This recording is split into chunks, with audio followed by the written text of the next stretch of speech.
Hello, everyone. Hello, everyone. Greetings. My name is Brian Smalls, and I'm one of the co-founders of Media Mentors. We are a 501c3 nonprofit organization based out of Williamsburg, Virginia. And we're super excited for the conversation that we are going to have today. Just really briefly, we are super excited to have our guest on today. So we're going to introduce them in just a moment. But we're an organization that is focused on a couple of things. First and foremost is to teach film production skills to young people here in our community. And then we're also interested in teaching entrepreneurial skills as well. So that's our focus. That's who we are. That's just a little bit about us. What I want to do really briefly is just a couple of thank yous. I want to thank the College of William and Mary Global Film Festival. So we're super excited that they are one of our partners. I want to thank our instructors from the College of William and Mary. We are also excited about our partnership with Williamsburg James City County Schools. They are a big supporter of Media Mentors. We want to thank our community supporters, both locally and globally. We want to thank them for their willingness to assist us whenever we need it. And so thank you all again for being here. Now I want to introduce our moderator for today, Miss Eleanor Earl. She is an awesome individual. She is the president of Earl Entertainment, and she has been working in the film industry for quite some time. She is the former director of the film school at Hampton University, the film program at Hampton University. She did that from 2007 up through this year. And so we're super excited to have her. And so I'm going to turn the show over to Eleanor. Eleanor, how you doing this morning? I am super awesome and excited to be here. Thank you so much for the invitation.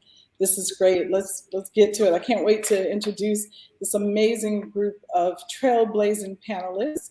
So without further ado, I want to introduce first Mr. Monty Ross, who is president of film production for Soulidifly Productions, of Richmond, Virginia-based film production company. His career spans more than 4 decades, which is amazing.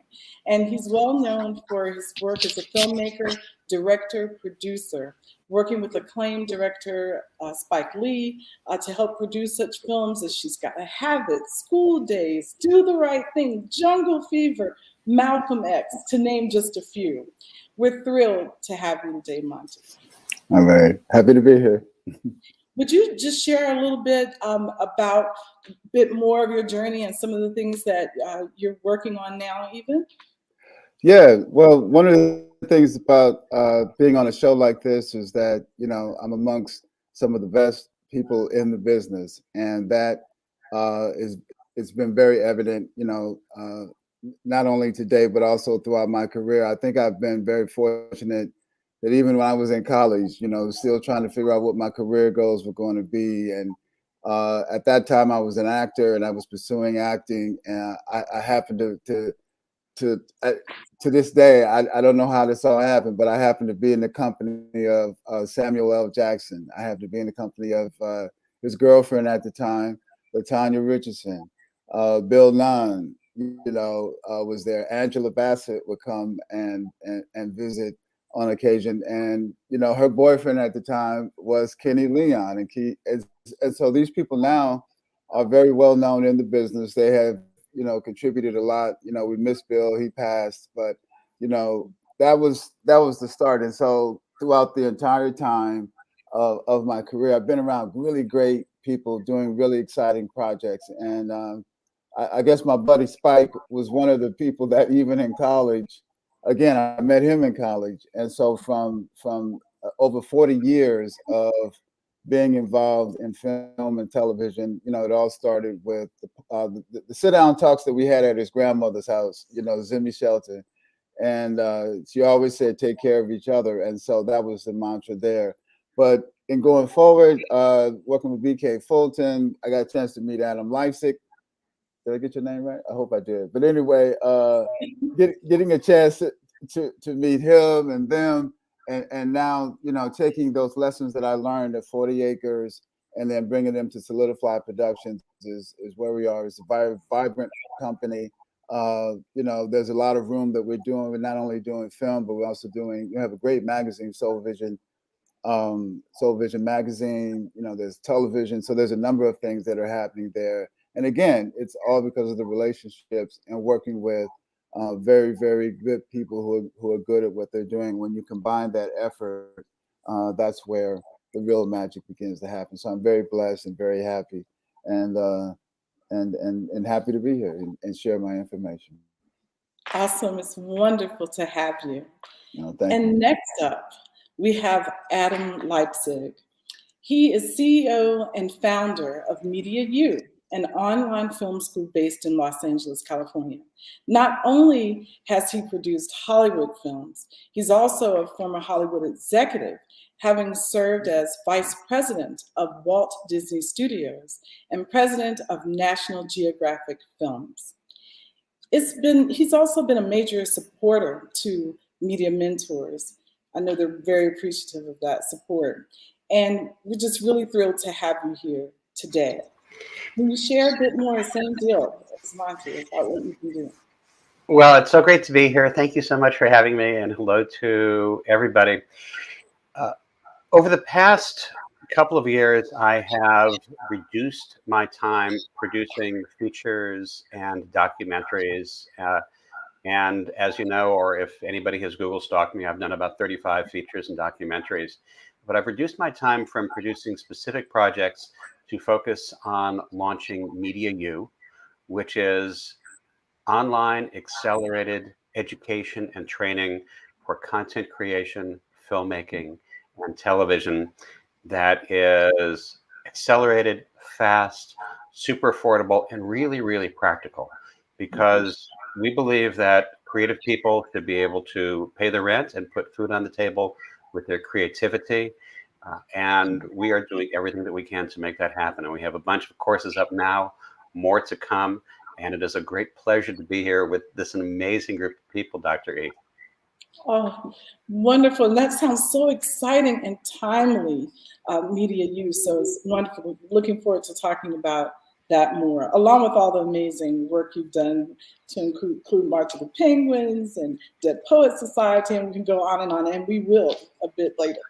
So next up, we have BK Fulton. BK is the chairman and CEO of Soulidifly Productions, the Virginia-based film production company, along with Monty Ross that we mentioned. He's a former corporate executive, and he was president of telecommunications giant Verizon Communications in Virginia and West Virginia. Currently, he's in the business of creating award-winning films and working with some of the biggest celebrities in Hollywood. He's also vice chair of the board of directors for Media Mentors, and also affiliated with the hit show on Broadway, which we'll get to later as well. BK. Hey, thank you, Dr. E. Hey, Monty. Hey, Adam. Brian, everybody. Pleasure to be here. I'm honored to be in the company of these wonderful people. Let's get to it. I mean, I definitely appreciate everybody's time, and I'm glad we got people to kind of join us this morning on Saturday, the Saturday before Christmas, if that's your holiday tradition. But whatever your tradition is, you're in for a treat today, because I know all of these folk on this panel. I know our wonderful moderator, and we're about to have a good time. So let's go for it. Sounds good to me. Let's go. Okay, first question for this amazing panel. What is the importance of mentorship? And did you have a specific mentor who made the difference in your careers moving forward in the direction that it has? And if yes, who was that person? Who you want to start? Whoever would like to jump in. You're talking, BK. Let's go with you. All right, cool. All right, that's what I get for opening my big mouth. Yes, mentoring is critically important. I mean, mentoring is part of the scaffolding that human beings use to understand the world around them. I mean, the experience is great. And if you can learn things vicariously through people who've already been through that experience, you get a bit of a leg up, and you don't have to hit all the potholes per se. You know, at the end of the day, in my view, nothing really beats experience. I mean, human beings retain about 10% of what they see, 50% of what they see and hear, and 80% of what they see, hear, and do. So that's that experience, the interactive advantage. So get in and engage. And then when you can do it with a Monty Ross or an Adam Leipzig or a Dr. Earl and get their insights. I remember we were working on a project, and it was a young team. It was their first film, and they came up with this beautiful poster for the film. And Monty said, you know, it's a lovely poster, but if you're going to sell the movie, we need to have some of the bankable talent on the poster. Now, these young lions, they all, BK and Monty are old. They don't know what they're talking about. We're going to thank you guys. And they wanted to stay with the artistic poster. Well, then when it came to distribution, so when you get your money, when you put the film out there, the distribution company said, hey, this thing is cute, but we really need the bankable talent on the poster. That's what mentors do for you. Yes. That's awesome. A great example. Adam, what about you? I think nothing happens without mentors, and I've had two crucial mentors in my life. The most recent was a great legendary producer named Jake Eberts, who produced movies like Dances with Wolves and Gandhi, and took me under his wing. And he never said he was my mentor or he was going to be my mentor. Mm-hmm. And I never said, would you be my mentor? He just did it, and it just all happened. And I think that I think, and I know Monty's had mentors, and I know you have, and BK has. I think we've all been super fortunate in having mentors. I would just like to say to people who do not have a mentor in their lives right now, that you have to reach out to find one. And everybody can find a mentor. And sometimes you have to be your own mentor until that mentor shows up in your life. But that can and will happen. And BK, I love the word you use, scaffolding, because we stand on each other's shoulders and we help each other out. And everybody in the media and entertainment industry, and I think probably every other industry, stands on each other's shoulders and learns. And what's so important about mentoring, it's what Media Mentors is doing, it's what we're doing at MediaU, is that people pull back the curtain for you. Most of the time in many industries, the people who are in it play hide the ball, and we need people to show you the ball so you can play ball. Most definitely. That's what mentors do. Well said. Most definitely. Monty. Yes, definitely. Just to piggyback what both gentlemen have said, that's pretty much it. And I would just like to add to it that your self-motivation is highly important. Sometimes people get locked into what's conventional. And once you're locked into what's conventional, they forget that, okay, you have desire, right? And so we get this lifetime, and you can choose it any way you want to deal with it. But if you want to pursue something that's there in your heart while you have the time here, that's where mentors really come in, because they give you that insight. And I could just see those people. I could just see there's a number of people, but I would say, far back as high school, Miss Jackson, the English teacher, she had the afro. She was maybe 5 foot even, right? Coming down the hallway. And she says, listen, you guys are always talking and you never listen. So I want you to go home and write poetry. And I want you to feel good about writing that poetry, right? And so we came back writing poetry, but we didn't know that was opening us up, right? Mm-hmm. And so in college, Joan Lewis was my mentor there. If you wanted to direct, okay, you had to sit by her and take notes. And then she actually looked at your notes to see if you were paying attention, right? And not only was she a great in terms of theatrical directing, but she also was concerned about the lighting, the set design, every single aspect of it, right? And she was looking at your notes to make sure that you were following along.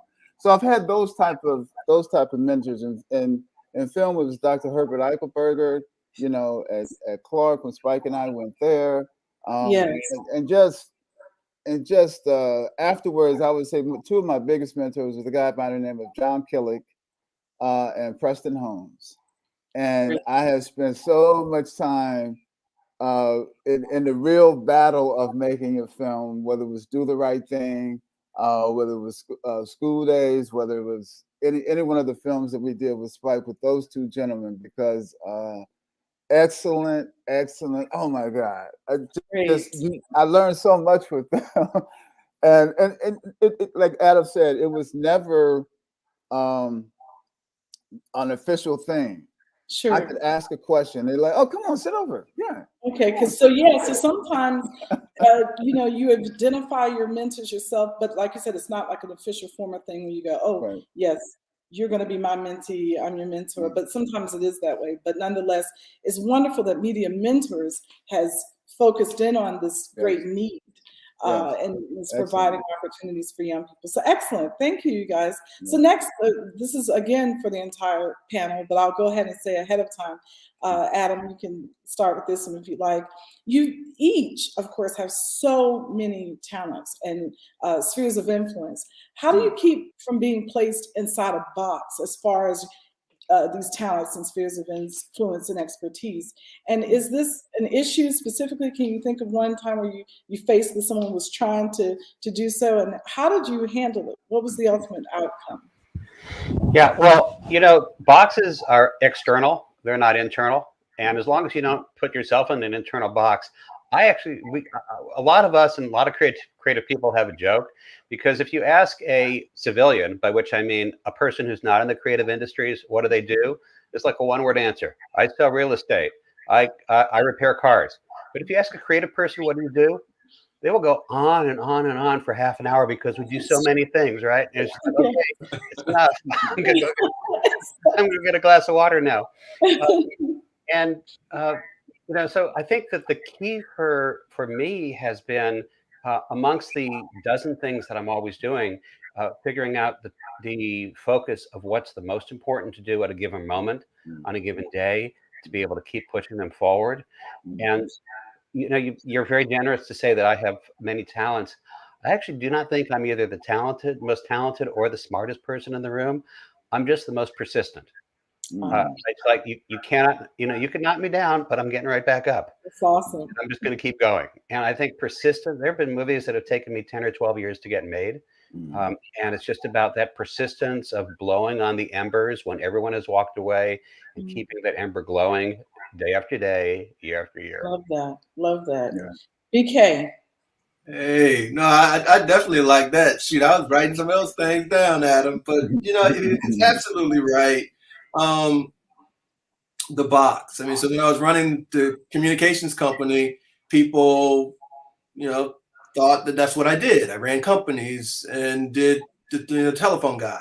And then when I retired and said I was going to make movies, my friends were nice, but they were like, "Oh, he's going to make movies now." So I guess they thought I was going to just do something on my iPhone or a little camcorder and make some home movies. So then when our first movie comes out in the theater, and it's got like Taye Diggs and John Cusack and George Lopez and Luke Hemsworth, they're like, "Wait a minute, BK, I saw like real actors in your movies. And I saw it at the theater." I'm like, "Well, that's what happens when you're making real movies." But, to piggyback on something Adam said, just perseverance. So, I tell people we all can get the PhD in perseverance, hard work, and determination. And you keep going. So part of the way you stay out of the box is you don't ever internally put yourself in the box. And what I tell people to do is think about all the things that they may want to do, who's done it that they respect, look at the way they did it, and then you get to work and do some of the same stuff. And then as you get more interest or develop certain talents that you want to explore, then you add those things to your blueprint. At the end of the day, there's very little that's new under the sun. And there are different nuances that happen at different times. And it's our jobs as creatives is to try to kind of to harness our creativity and then to express it to the world in a digestible format. Is it media, the movie? Is it TV? Is it music? Is it stage? And all those things are accessible to us. And when people start putting you in a box, they're not, what they're really doing is describing what they're going through internally. They may be in a box. And so they're trying to figure out how are you so free? If we need a song for a movie, Monty and I had a movie and Raheem Devon was in it. Raheem said, y'all can have all the music in my library. He didn't own the sync licenses to put him in the movie. So we had to hire somebody to do original songs. I woke up at 2 o'clock in the morning, had to write some songs. I didn't know I could write songs. I didn't know I could write songs. So sometimes out of necessity, that's what I was saying. We needed songs. So guess what? I got up and wrote some songs. One of them is on the soundtrack. It's a beautiful song. Want to hear it? Here it go. Will you lean on me? We'll have to post that in the link so people can really hear it. That's awesome. Monty, same deal. And then we're going on to some questions from some of the students that have come. Yeah, one of the great things about the entertainment industry is that it offers many career paths. If you want to stay, for example, if you like soap operas and you want to be in the industry of soap operas, and you happen to be with a really great company, and you stay there for 20 years, 25 years, you can do that, right? That's your choice. But our industry now offers like many different career paths, right? And so one of the great things about being a producer is that you can kind of pick and choose, the projects you want to work on, and then be involved in those projects, and they will take you on a certain trajectory. There's always a Hollywood movie that someone, once you have a certain skill set and people know you have that skill set, okay, you can go work with them if that's what you choose to do. But you know what comes with a Hollywood movie. People see these Hollywood films and they think, oh, there's a lot that goes into that, right? But at the same time, but because of streaming and where we are right now, and because our media now, it can be accessed on a cell phone, it can be accessed, Google Glass, it can be accessed in a number of different ways. So you can find yourself working on independent projects as well, so that it offers you a variety. But at the same time, someone trying to put you in a box, as BK said, is a person that's probably looking at their own lack of, and they want you to share in that lack of, and you're like, man, look, you fight for your limitations. Go on and fight for your limitations. I'm going to fight for the possibility of, and pursue that. I'll see you later. That's awesome. Well, Monty, I'm going to stay with you for a moment and actually pose a question that came from one of the Media Mentor students. You once likened the role of the producer to a negotiator. In your time producing indie classics like She's Gotta Have It, music videos for icons like Prince and Stevie Wonder, and big budget studio films like Inside Man, was there ever a specific moment that tested your negotiating skills? Cool. In every instance, yeah. Are you kidding? You're going to get tested at every instance, because all budgets are not the same. The ideal budget that you have working with Inside Man is going to be completely different on She's Gotta Have It. On She's Gotta Have It, it got down to donations from family, from friends, and angel investors. And so you're looking at a micro budget. You don't have it, and so you have to negotiate. Of working with people and negotiating deals, right? That is the essence of being a really great production manager. Even directing, you have to learn how to negotiate and work with your actors to get the coverage you need for a scene, right? But those skills are honed as you are beginning to be in your business right now as young filmmakers. Here's the thing. Right now is when you learn how to negotiate and work with your crews, work with your minimal budgets, whatever the case may be. Now is the time to really learn your people skills, because what you learn is it's not always about you, right? It's not always about the actor. What it's about is the truth.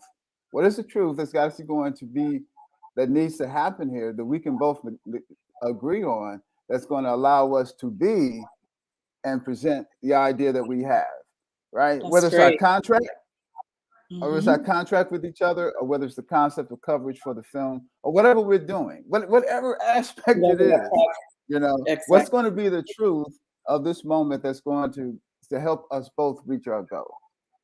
And That's once you have that excellent. understanding and you sign off on that, then you just go forward. That's great. That's awesome advice. Thank you. Adam, here's a question from another student from Media Mentors.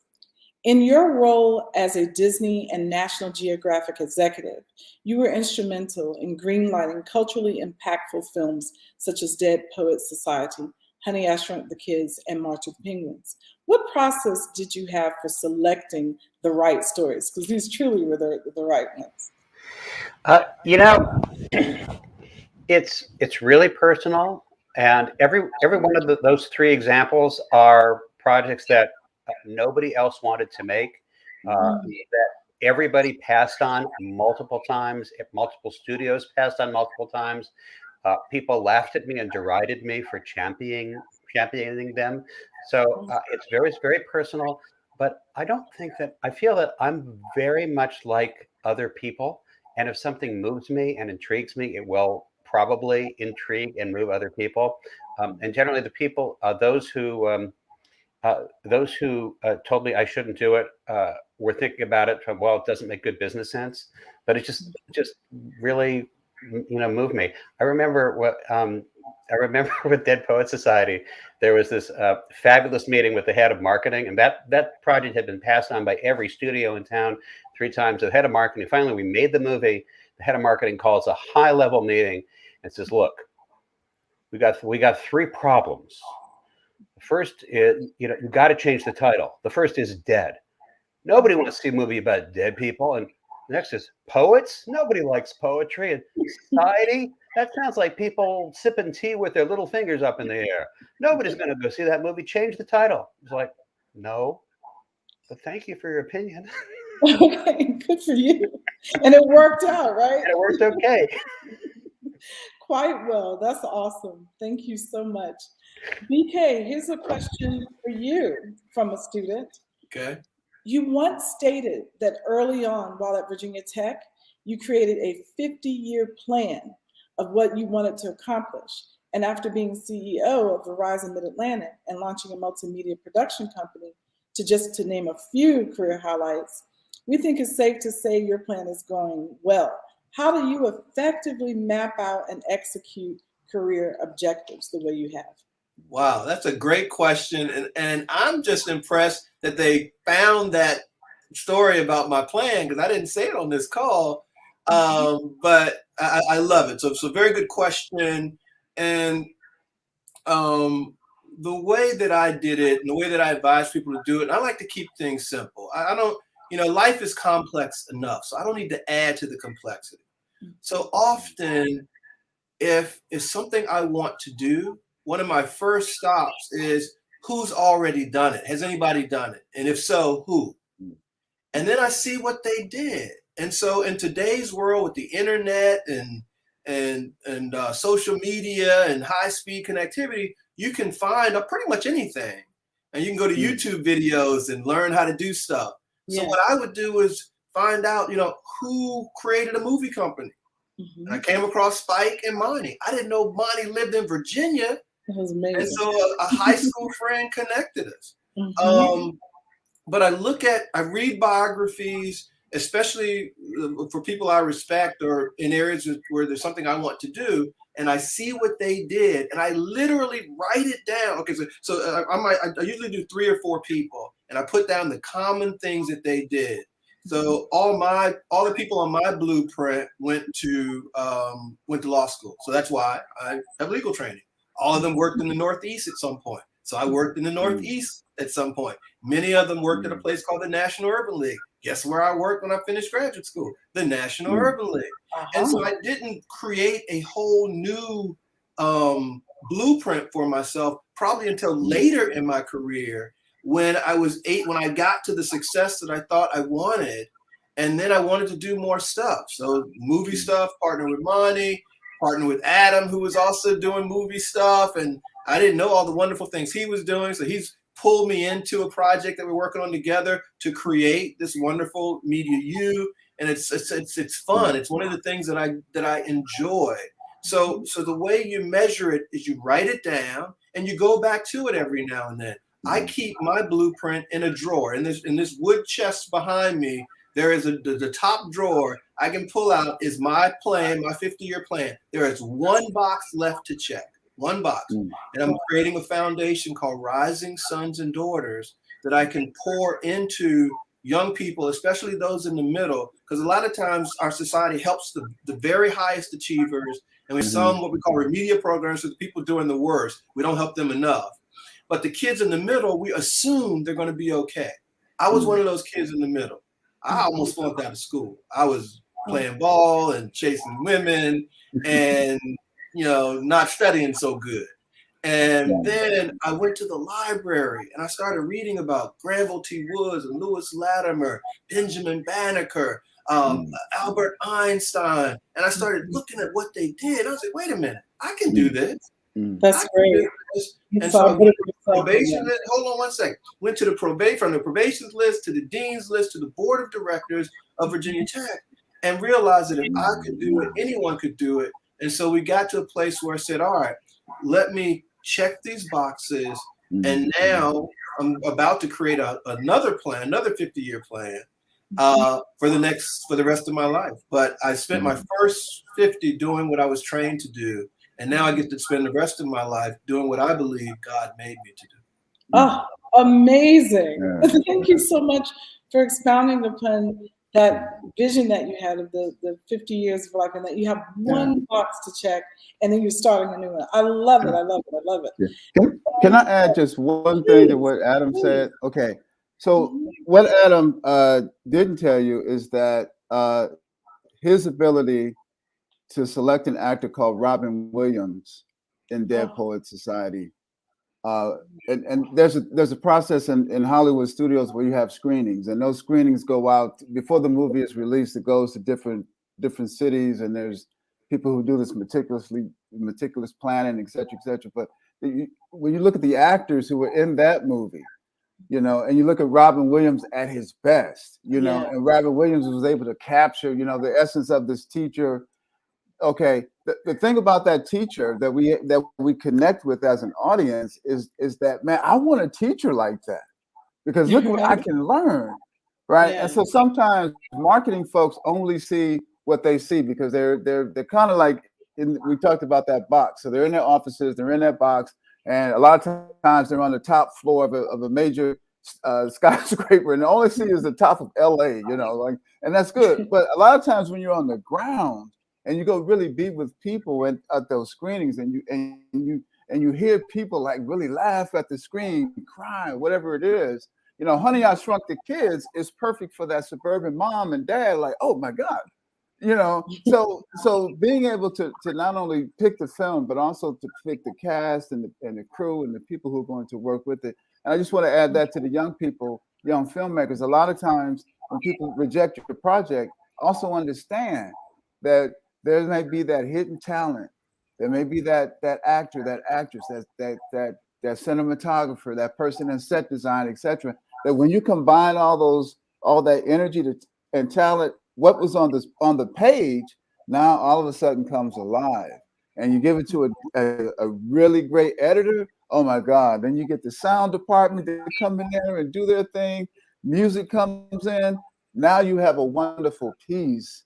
And all of those people who said you shouldn't do it look at you and say like, I see how you went out and got the magic. You went and got the people. And that's what I love about our business, is that something could be written. It could have a soundtrack in their head based on how we read the script. But when you put all of those elements in there and get them in front of the camera, and you get a really great director who chooses the lenses with the director of photography, now you get into a process of creating a magic. And when you're looking at dailies from the day before, you're like, y'all. You start getting excited because the crew is like, I'm glad we made these lighting decisions. I'm glad we made these camera decisions. I'm glad we put the camera in this position and that position. Yeah. That part of the business is not talked about enough, but I love that part. So I just want to compliment what Adam said there, that the choices that he made had everything to do with the actors and everybody who brought their energy to those movies, and those are some of the family favorites even today. That's great. Yeah. Can I get a little piece of that, Dr. E? Yeah, I just wanted to say it's the joy and art of collaboration. It's a key part of all of this. Please, BK. Yeah, absolutely, absolutely. You all are hitting on it. And for that young person, that was a great question. You got us going now, because the other thing I want you to appreciate, young people, is you are unique, and everybody doesn't see what you see. And so you might get some of those no's, but if you really feel it, and you have a group of people, good people that can collaborate around the idea to execute it, go for it. Do not stop. And that's what I was talking about when I said turn your dreams and ideas into their tangible equivalents. It's an idea in your head at first before it becomes that movie. And so it's like, so my friend Robert Townsend, who did, one of my favorite movies, the Five Heartbeats, the Hollywood Shuffle, a few other things. One of the things he told me, he said, BK, when I was doing this movie, we got to the end and the bondsman came out, and he said, all right, we got to cut some scenes. We're going to cut the scene with you and your sister. We're going to cut the church scene. And he was like, whoa, what you mean cut? You can't cut that. That's the heart of the movie. Like, no, we got to cut. You can't, you're wasting money, blah, blah, blah. Well, they managed to keep them in. And when you ask people today what are some of their favorite scenes, guess what they said? The church scene and the scene with the sister when she first finds out there, like on the radio. And so you got to stick with people aren't you, and you're unique, and there's something unique that each of us has to bring to the world. And if you don't bring it, it doesn't come to the world, and we miss it. Right, exactly. So do not underestimate the brilliance of who you are and the dreams that you have. And then don't get cocky now because you don't know everything. Then find people that know stuff, Monty, Adam, Dr. E, BK sometimes, and let us help you to turn that dream into reality. Right. Exactly. Awesome. Exactly. Thank you for that. Yeah. Awesome. And gentlemen, there's just so much to get to. It's like, oh my gosh, you're so wonderful, these responses and all. And as you can see in the comments and all, people are truly enjoying the feedback and all the information that you're giving. So over the years, in terms of my time in education, and you guys have been wonderful. Each of you have come in and shared with my students during the time that I was at Hampton University. And prior to Hampton, I was at Pepperdine University some years ago. And my students, all of them ultimately would ask, how do I go about effectively networking? Where do I go? And when I get to where I'm supposed to go to be able to network with people in the industry with whom I can potentially talk with about being a mentor or being able to shadow them or something, where do I go first of all? And then how do I approach them? What is the proper etiquette for doing so? Would love to get your opinion about that, because this is an ongoing question that many students and non-students who are trying to break into the industry ask. Adam, you want to start? Yeah, sure. I'm happy to start. It's a process, and it's not one size fits all. Everybody does it differently. You need to create a map of the industry, a mental map, and you have to make the map yourself, because Monty's map and BK's map and your map, Dr. E, and mine are not going to be yours. You're going to create your own by doing it. Monty, I just want to pick up on something that you said that's really relevant. You talked about casting. Casting isn't just the actors, right? Casting is everybody around you. I believe that we become the 5 people that we spend the most time with, and we have to be very careful about who those 5 people are. We have to be very selective. They should be good, high quality, ethical people who care for us and about the world in good and spiritual ways. And I think that networking is about always being respectful and reaching out and just saying, I want to meet with you. I want to come and find out what you do, and asking those questions. and then having the good sense to shut your mouth and listen to the answers. And sometimes people blow it because they talk too much about themselves. And it's really great to listen with very large ears, because that will help you create your own map. And then you'll figure out the next person to go network with. As long as you're able to add value, share information, share something that is relevant to the person, they're going to keep you in mind and maybe give you a referral to the next person. And you're just going to keep on creating your own geography. That's great. To my good colleagues. That's great. That's awesome.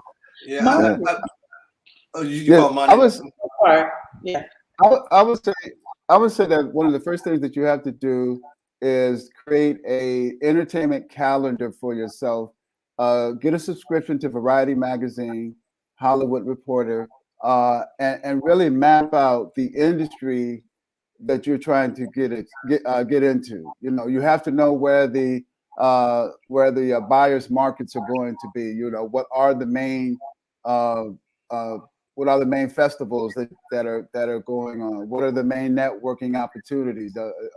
Do you understand what syndicated television really is? Do you understand where people like Byron Allen went to pitch his company, you know, Entertainment Partners, which is now one of the largest companies, you know, out there. But the main thing is that, like Adam and BK are saying here, like we're all saying, is that you have to be self-started and really know what kind of contribution you want to make to our industry. This is a huge multi-billion-dollar industry, right?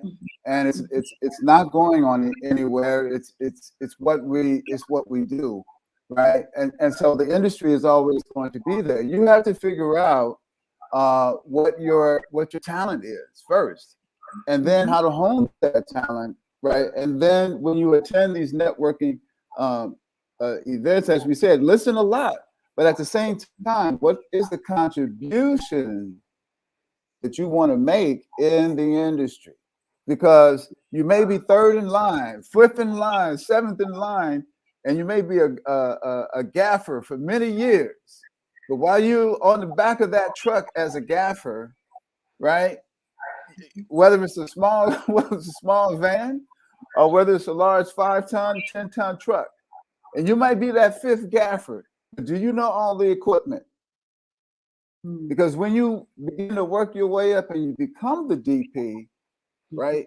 Now you get the opportunity to figure out your lighting diagram for a scene to help the director that you want to work with. You see what I'm saying? So what's your contribution going to be to this industry is what you really have to map out for yourself. And that's where the networking comes in, because what's going to happen is you wind up being around people like, you know, Hype Williams, for example, who says, well, I'm doing music videos, and music videos look kind of corny. How can I add something to the table? Well, his animation background told him, wide angle lenses. And the rest is history, because when Missy Elliott hooked up with Hype, and she says, well, I want to do something really different. You know, I want to take the beat of a music, and I produce different kinds of beats and sounds, and my friend Timbaland and all of us together. And so what happened is, when we saw that video that Hype Williams did with Missy Elliott, her first song, it expanded music videos, and he has gone on to create some of the best music videos around. And that's with every single entity in the business, in terms of time, in terms of what you bring to the table. So networking is one thing. Get a calendar, figure it out, but you really have to be courageous with yourself.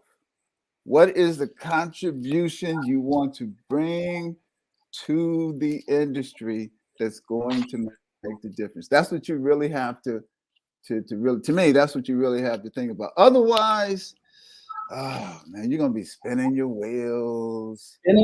Going to this party.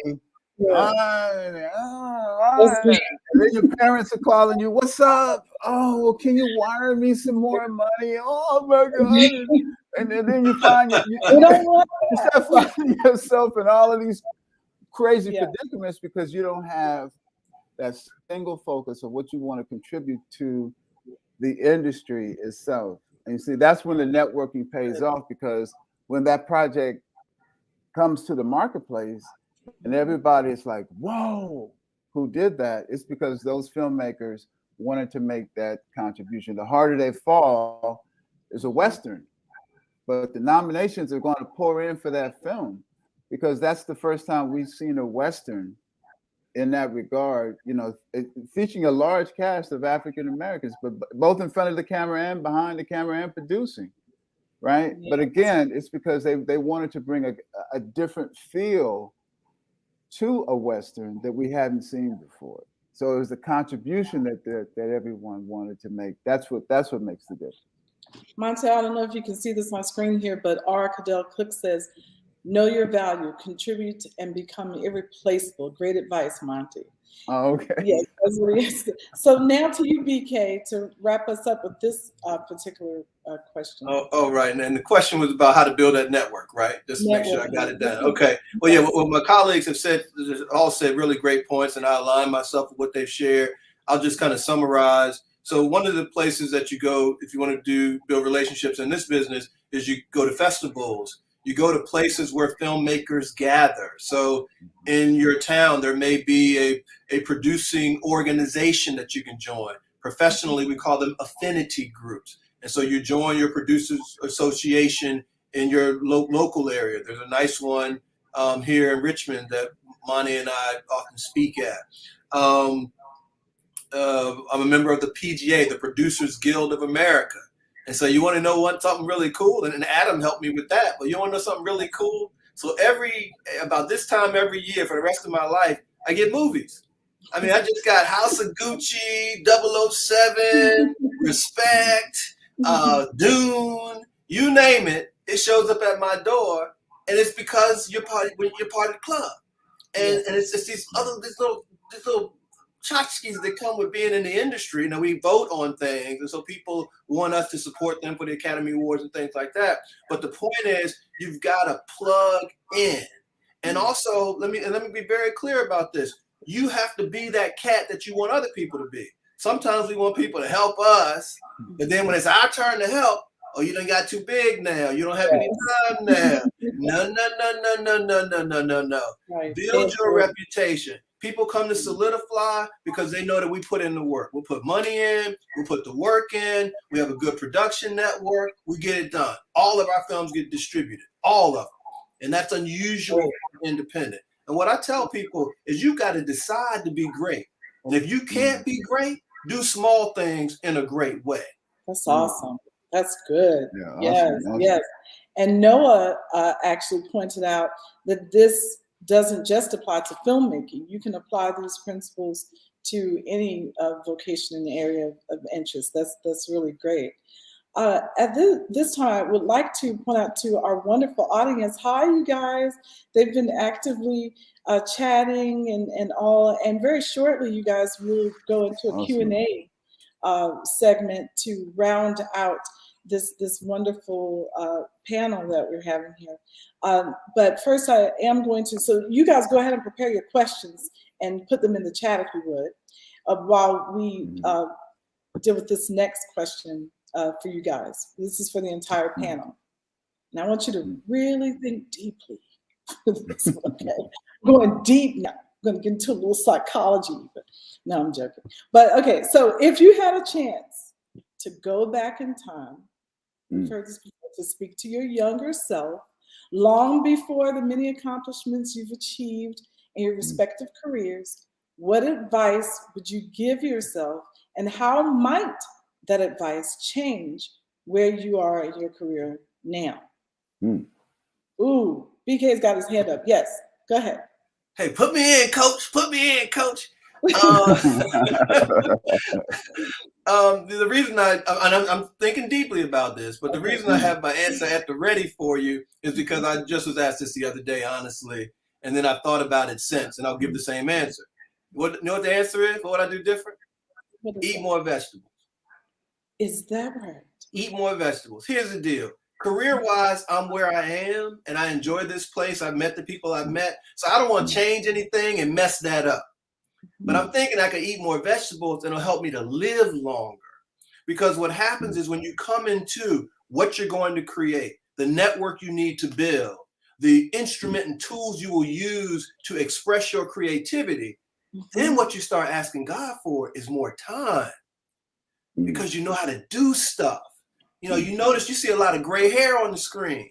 We know how to do stuff, but we can't do it forever. That's why we mentor these young people. That's why we're building a school, because at some point the legacy that we're going to pass is going to be to you, and we're going to be to the young people that come behind us. And we want you all to be prepared the right way.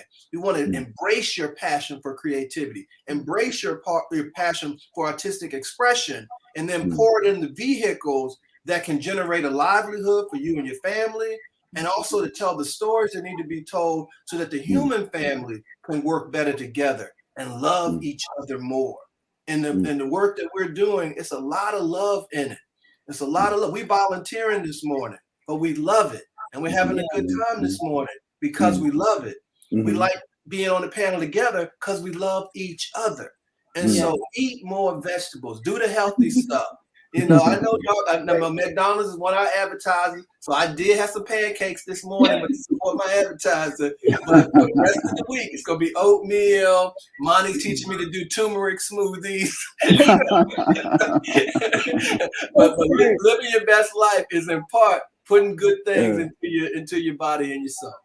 Yeah, that is awesome. Just for a second, Jimmy says, I would tell myself to archive my ideas better. That comes from one of our viewers here. Monty, you look like you were about to something. Oh yeah, I would say to really follow your intuition more. I would tell my younger self to follow the intuition more, and then because if something comes easy to you, society, parents, authority figures, or whatever, like, no, that's okay, but you gotta have this fallback plan, and you know, in other words, there's this whole notion of, you know, this is how you are going to really accomplish your goals, but a very restricted way to do that. But if there's something in you, I would tell myself, I'll tell that young person, I tell young Monty, like, hey, look, that really comes easy to you. Do it, you know, and that's going to take you, because that's going to take you through its own ups and downs in and of itself. But in that, you know that you always can get to, you know, that space. Michael Jordan could always get to the court, because when he got to the court, he knew, yo, this is all the stuff going on around me, all the crazy stuff happening. I don't care. Here is my safe space, and this is where I can enjoy myself. So I would tell myself that things that are inside of you, that are intuitive, that come to you, I would tell young Monty, man, go ahead. Yeah, you know, you love art. Okay, cool. That's what you love. Yes, that's awesome. You know, Thank you, Mom. Yeah. Go for it. So Adam, same deal. What they said. Okay, exactly what they said. Perfect. That sums it up. And I wanted to let you know that Faye said, love the wisdom of the panel. Thank you for your investment and providing pathways forward. And we actually have a question here too from Song Ross. Has social media helped or harmed the film industry? Has social media helped or harmed the film industry? I'll go there. Okay. It's both. It's both. Social media will kill your project faster than anything else. Social media will spread the word about your project faster than anything else. Social media does not make marketing cheaper. It makes marketing more expensive, because you got to do everything you're always doing. Plus, you've got to do your social. So it's everything, and it's all just communication. So and there will be many more forms of communication that develop over the next 5 and 10 years, and we have to use them all, because ultimately in media we're in the communication business, and social media is just a part of that. Yeah, I definitely agree. I mean, in every generation has to use the tools of its time, and the people that can figure out how to maximize those tools typically win. Mm. I concur with Adam that it can be a blessing and a curse, but our company has chosen to leverage social media as a blessing. And so to the extent we can amplify our message of a broader narrative, more inclusive narrative, social media helps us with that. Sometimes we'll find talent that may have a strong following, and then they can help to market that film to their followers, whatever it takes. But at the end of the day, I just restate the point that we all have to use the tools of our time, and I think we can embrace them. I remember when I was a young executive working at a Young America Online, and there was some news that a pedophile was using the chat rooms to try to lure children into precarious situations. And that could have really killed the whole enterprise because it was a bad thing. And these bad people, anonymous on the chat rooms, wilding out. But instead, what we did was work with authorities, and we set up something where we actually captured the person, or the police captured the person, but we helped them. And we said this thing can be a powerful tool. And now you've got billions of people using connectivity all over the planet. And I think what the film industry, which doesn't always move so fast in some respects, I think the film industry is going through a bit of a metamorphosis. The traditional windows are getting shorter. We've got these new tools. You were locked inside with the pandemic, so you got a lot more streaming activity happening. And so the trick becomes to use the tool of your time. People love social media, so let's use it to magnify the best parts of our industry, and then encourage people to behave fairly and reasonably. What I don't like about it is where people kind of review your work and they don't really look at it. They just don't want you they think that you have to lose for them to win. So they'll pan your stuff on social media. Oh, that film's terrible. They haven't even seen the film, or they're not being genuine. And but look at this one. And so I hope those voices don't win the day. But it means we do have to compete. I've got to come out. I mean, we made the first film on Bass Reeves. Now you're going to see some other Westerns and other Bass Reeves stuff come out. But we did the first one. We did a poetic piece on empathy called One Angry Black Man, very acclaimed film, won the Oscar Michaud Award. And social media really helped us to get the word out on that. As an independent filmmaker, what you will find is that if you're in the independent filmmaking business, you're also in the marketing business. And social media is one of your many marketing tools. The other thing I suggest people do is they read Adam's book, and you're going to hear from him in a second. But Adam has two wonderful books. I've read them both, and there's one that's like just kind of the higher education Bible on filmmaking. There's a shorter version if you want to get through it real quick. But I suggest reading both. But things like that will help you to learn the terms in the industry, the vocabulary of the industry. So as you begin to build your network, you're talking to people, you're trying to promote your projects, you're speaking a common language. That too will help to move things along quick. Most definitely. Yeah. Great. I would just say, piggybacking what both said, but just add that one of the things I do like about our technology today is that you can scale from one person to billions of people on a website or an app.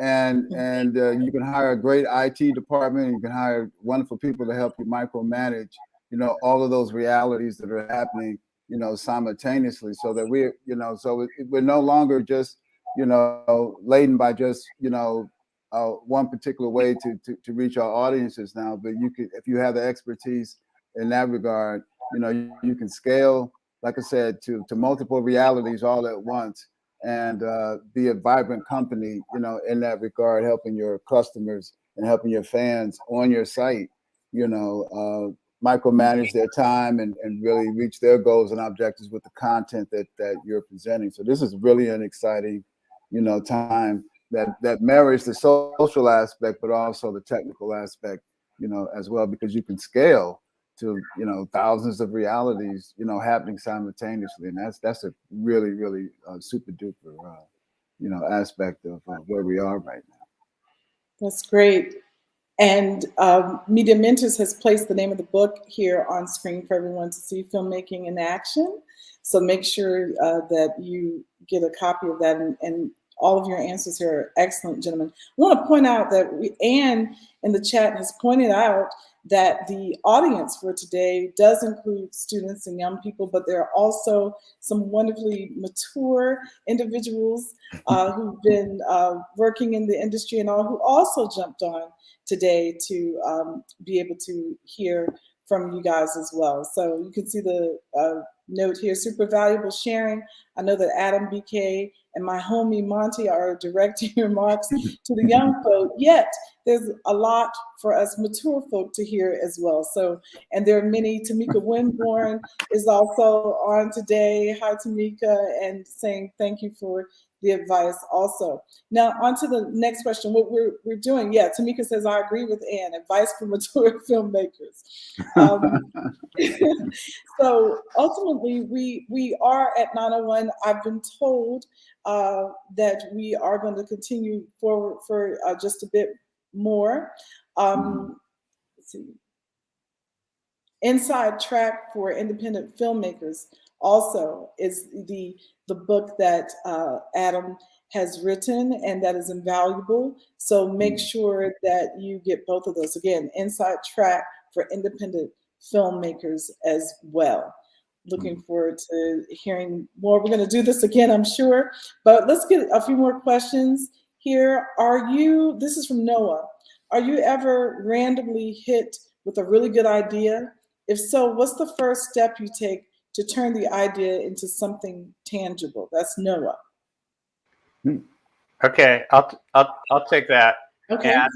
And by the way, everything that I'm saying is for mature filmmakers and emerging filmmakers. At MediaU, 75% of our community are mature filmmakers, or people who have already started to work in the industry and are advancing their careers. So yes. Oh, when I am hit with a great idea, I go to sleep and I see if I still think it's a good idea tomorrow. Okay, sleep on it, as they say, right? Yes, that's great. Okay, BK? Yeah, wait a minute, I think I'm on mute. 1 second. No, we can hear you. No, we can hear you. We got Oh, you. you can? Okay, cool. When I hear a great idea, so Nikki Giovanni taught me to write them down. And so what I'll do is I'll write it down, and like Adam, I'll get a little sleep on it, and then I will come back to it. I'd like to take them sometimes to my colleagues, or I'll ask my wife, Jackie, what she thinks. I'll ask close friends what they think. And then if we all collectively think it's a good idea, then maybe we start investing in it. We go into the development stage with it. What I want to share with the audience is that, I mean, ideas are pretty free flowing, and they come from all over. When you start having a little bit of success, you'll be surprised. I mean, I get emails from all over the world. Hey, I got this project. I have this project. One of the disciplines, though, is to try to stay true to your vision and what you had hoped to bring to the industry, what you hope to bring through to the art. And then if things fit that, then you go forward with them. If it's your idea, then clearly, it's likely to fit. But there's a matter of how big is it? Can you finance it? I remember the first film I wanted to do was based on a book from the antebellum South. It was called Love's Insurrection. So we brought Monty in and a few others. And frankly, I mean, I was a big executive, and so Monty thought the movie was going to be about $10 million. At a $1 billion company, $10 million is a rounding error. So I figured, oh yeah, we'll be able to raise that in no time. Well, a few months go by, and we don't have $10 million. And so Monty says, well, BK, how many dinners are we away from $10 million? We a whole lot of damn dinners for $10 million. He's like, okay, then we got a problem. And then, but fortunately, some of the people we were working with, they had projects that were smaller projects, still desirable, still good projects. They fit our mission. And we asked the question, well, how far are we away? How many dinners are we away from doing those projects? We are 0 dinners away from doing those projects. And then let's go to work. And so we did 2 films instead of 1. And then we did the crazy thing of actually doing 4 films in our first year, Amazing. which hadn't been done before in cinema history. And then what a lot of people haven't written about yet is we did 4 the next year. So we're on film 13, and we started in 2017. That's amazing. They deserve a round of applause for that. Just right quick, I would like to say in terms of ideas. Now, if it's here's the thing about ideas that you have to really think about. If it's just an idea in and of itself, like you said, like we've said, like it has been said, is you take a sleep, you sleep on it, and then you decide the next day if it's worth it. You write it down and you see if it's worth it. But here's another thing. Sometimes you can be on a project, right, in and of itself, and you have all the components, and what you're missing is that idea to really bring it all together and make it work, because that can really, I'm telling you, a lot of times with projects, what people don't understand is, like, it can go left or right depending on the frame of mind and the reference and where you want to go. I'm telling you, put that camera in the wrong place with an actor that doesn't communicate well, and that lens and the lighting and everything, and everybody's looking, and you just not feeling it. It's like, oh, it's not working. And you go ahead and call that shot. And then the next day when you look at it, you're like, man, right? Because that particular idea, that idea that you had and that mindset didn't help you. And so a lot of times, again, a great idea, yes, of course, you go through the steps. That's something that you want to develop and then bring to the fore. But sometimes on a certain project that you're on, certain ideas about certain choices that you're going to make can really make the difference between success and failure. So, so it's not necessarily just you want to start something and here's a great idea, but also within a project in and of itself, the ideas that really help you decide, which way you're going to go can also be beneficial to you as well. Most definitely. Wonderful, wonderful. Well, gentlemen, very shortly, we are going to be wrapping up this wonderful discussion. I can hang out with you all day. We are going to have to wrap things up shortly. I want you to know, however, that there are tons of applause, enthusiastic applause and stars and everything in the chat for you. And we have 3 video questions that we're going to wrap up with. And momentarily, those video questions are going to come up one at a time. And then if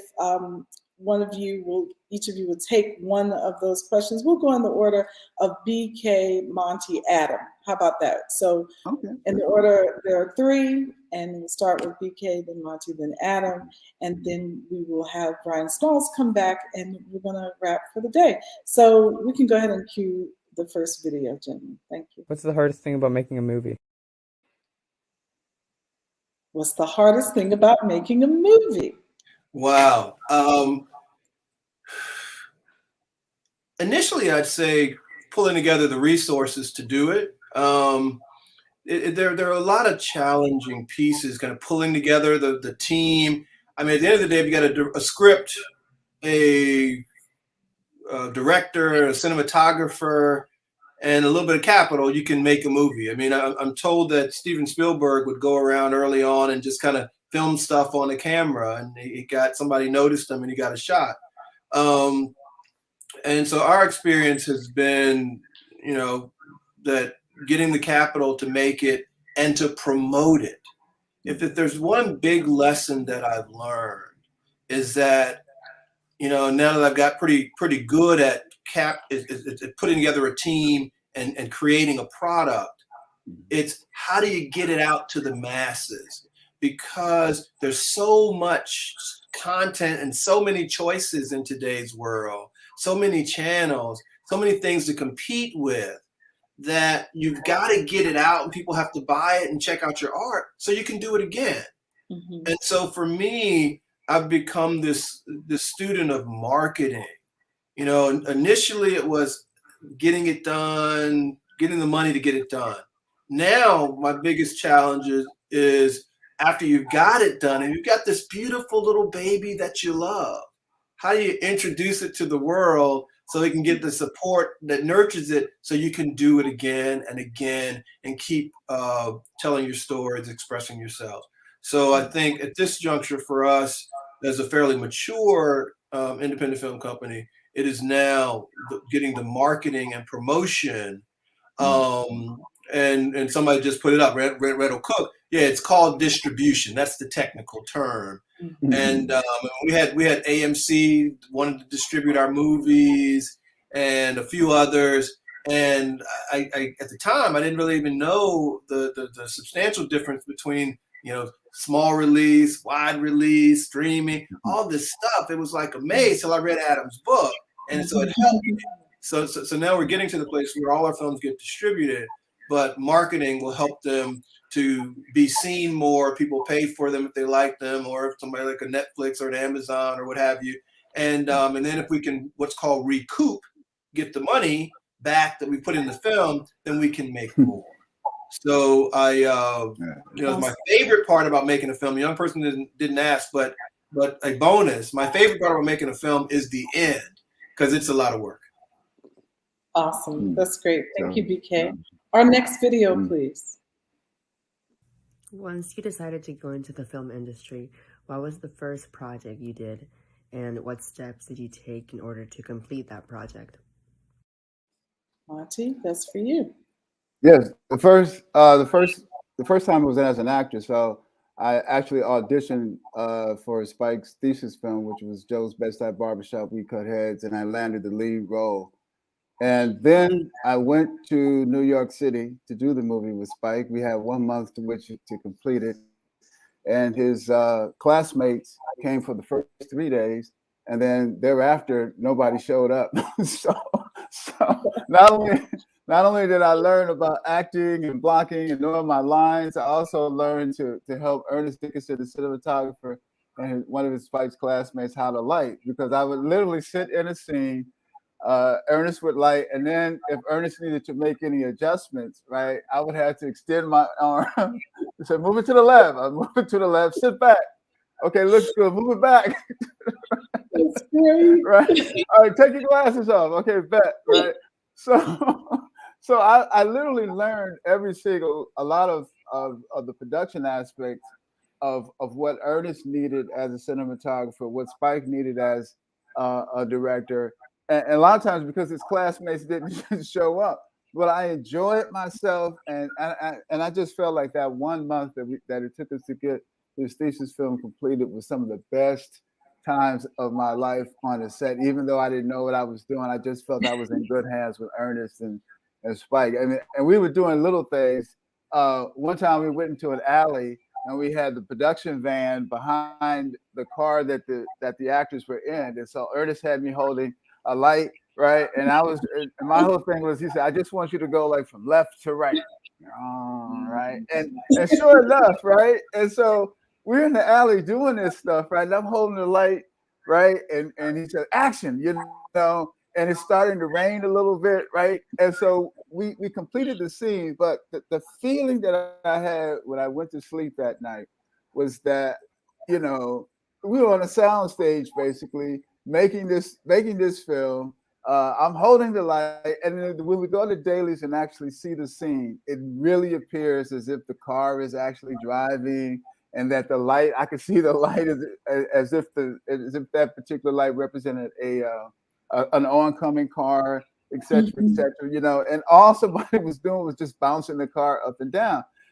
And again, for me, as an actor, I was just like amazed. Okay, these are some of the tricks of the trade. You know, oh my God, you know, this is really fun. And I fell in love with filmmaking at that moment, because not only was I learning as an actor, but I was also learning how Ernest looked at the movie from a cinematographer's perspective. I was also learning about grip, about dollies, about all the things to actually, you know, add to make that film experience. And the film went on to win a Student Academy Award. So Spike won a Student Academy Award with his thesis film his first time out. So yeah, that was my experience, and I always treasure, you know, Joe's Bedside Barbershop for that reason. That was amazing. And Anne says, Joe remains my all-time favorite. Monty performed several roles, actually. So that's a great anecdote. And just to add to this before we go to the next video, is that it sounds like Monty, and I'm sure BK and Adam would agree with you, that it's beneficial to individuals who are interested in this wonderful process of making film content and all to actually put on a few different hats, to get a better understanding and appreciation for what those particular roles provide to that art of collaboration, again, that it takes to really make it all come together. So without further ado, we're going to go now to our final video and final question for the morning, and then we'll be wrapping up thereafter. Video, please. Hello, this question goes out to all of you. I just wanted to know if any of you had any advice for getting into the film industry, whether that's going to a grad school or if that's going knocking on doors as a PA trying to get into the industry right after school. Thank you so much for your time, and I look forward to hearing your answer. Adam? Okay, well, great question. And I think that in some ways we've responded to that a lot already. So I'll just try to add on to what we've talked about. There are 150 different professions and crafts inside the film and television industries. Some of them in front of the camera, some of them are behind the camera. Some are things that did not even exist 5 years ago. 5 years ago, nobody was doing virtual production. Now everybody's doing virtual production. Virtual stages are being built in most major cities around the world. So I think that it's just to start following a thread that's interesting for you and meet some people and see if it feels like it's a good fit. And if it's not a good fit, well, then there's another 149 different things that you might be able to do and contribute to. Be persistent, be generous, be giving, add value every place you go. And just going back to something that we've talked about before, really choose the people you want to hang out with. Do what BK and Monty have said. Read the trades. Go to film festivals. Go to the bulletin boards. Go where film and TV people are hanging out. And I would say as a start, pick a movie or a streaming series that you really love and reach out to the people who made that. Then you'll have something to talk about that comes out of your truth and your passion and your own personal aesthetic. And if you can vibe with somebody who has your aesthetic, it's already a good place to begin the conversation. That's awesome. Wonderful, wonderful way to conclude. What I'd like to do now is just to have each of you, the fun round robin of just each of you giving a brief 30-second wrap up to the final thought that you'd like to share with this wonderful audience of creatives, if you will. And BK, very specifically, before we do that round, it would just be so remiss of me if I didn't remember to acknowledge that you also work in the field of stage as well, for doing stage plays and all. And I just have to mention that your wonderful production of Thoughts of a Colored Man is on Broadway. Round of applause again. And it's yet another medium that is very powerful for storytelling, and it's just really great again that each of you on here are just so awesome in being able to navigate into different mediums and genres and all. But congratulations very specifically on this great achievement. So thank you. Thank you so much. Thank you so much. In fact, it's the #1 new show on Broadway. So go figure. That is just our first outing. And that is just so beautiful. And that really crystallized what we've been talking about. Great vision, a great team. We partner with Simon Says Productions. Ron Simon's got 4 Tonys. And so if we're going to jump into bed with somebody to deliver on Broadway, why not somebody with that kind of experience? And then we brought some entertainment chops as well. So we added value to the production. We brought some resources. So it was a wonderful thing. To close, I would say to the audience is that you are enough.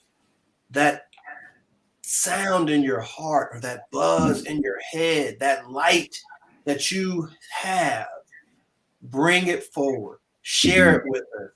It does not diminish by sharing. It expands. You are enough. Yeah. That's Yeah. beautiful. Thank Yeah. you.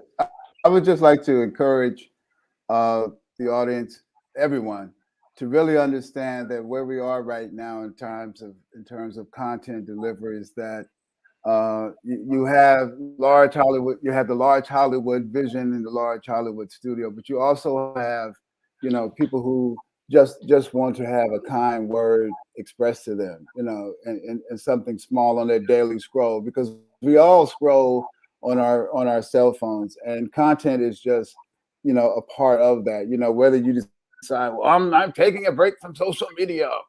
Okay. Oh, you're right. You still at some point are going to look on your social media feed of some sort and communicate just to check in and see, kind of what's going on because of the turbulent times that we are living in right now.